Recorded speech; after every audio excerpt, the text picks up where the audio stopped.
Solomon had a habit of disobeying. Do not marry. Once in a while in war, you could take a woman. But the basic laws of marriage, you shall not marry them to your sons, not of the nations which I tell you to destroy.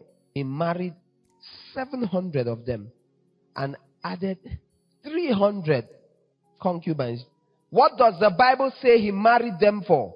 Apart from whatever name he wanted to make, he was entering into alliances with different kingdoms so they will not fight him. Abuse of wisdom, earth wisdom, being nice with everybody, having everyone liking you so that no one will attack you.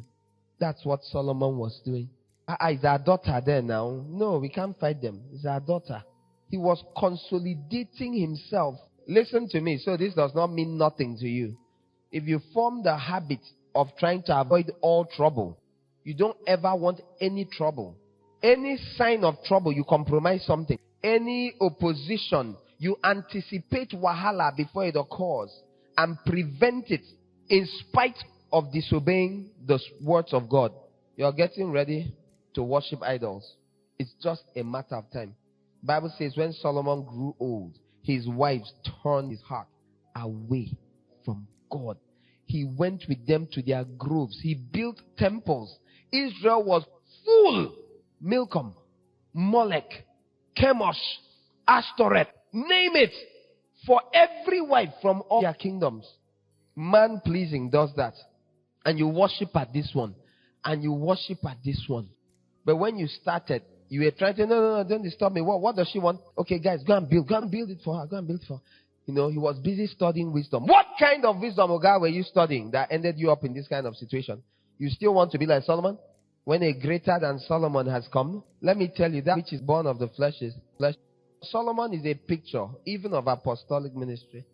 But it doesn't matter who you are or what you are. If you disobey God, you will go deeper and deeper. If someone had told Solomon at the beginning of his reign, Solomon, someday you will be bowing down to foreign idols, to demon gods, he would have said, no. The Bible says he worshipped the abominations of everything. The Ammonites, name it.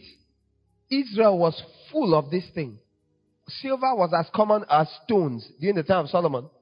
What was the first thing that the inhabitants of Israel told his son, Rehoboam? My small finger will be thicker than my father's waist. Whose son was that? Oh, Solomon. Why? What was the discussion? What did they go to ask him for? And he gave them that harsh answer. Lesson the waiting. The burden? Which burden? Is it not Solomon's reign? Have you not heard messages on how silver was like stones? You have not heard. So people were burdened. People were so burdened that when the man said, I won't lift it, they broke away and said, what do we have to do with the house of David? Oh, Israel, your tents. They separated. It was that violent a separation. Does it sound like Solomon's reign is exactly what it's been made out to have been? They were not happy under Solomon. They were not. They were so unhappy they sent a delegation. God was so unhappy he took away 10 and gave them 2 and said, if not for David that I promised, manages 2 and took away 10 tribes and handed over to someone. That was the result of the end of Solomon's reign. You still want to be wise like Solomon?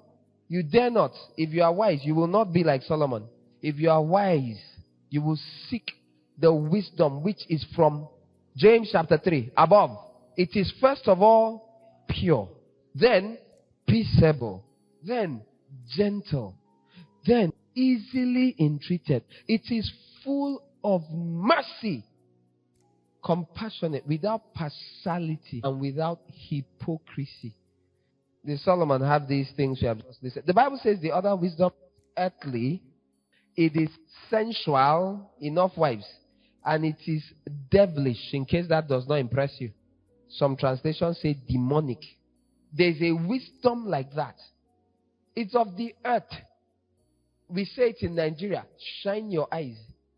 Oh boy, you must be wise. Oh, that is how you end in trouble, because you can't ignore decrees and commands of God and be a wise person.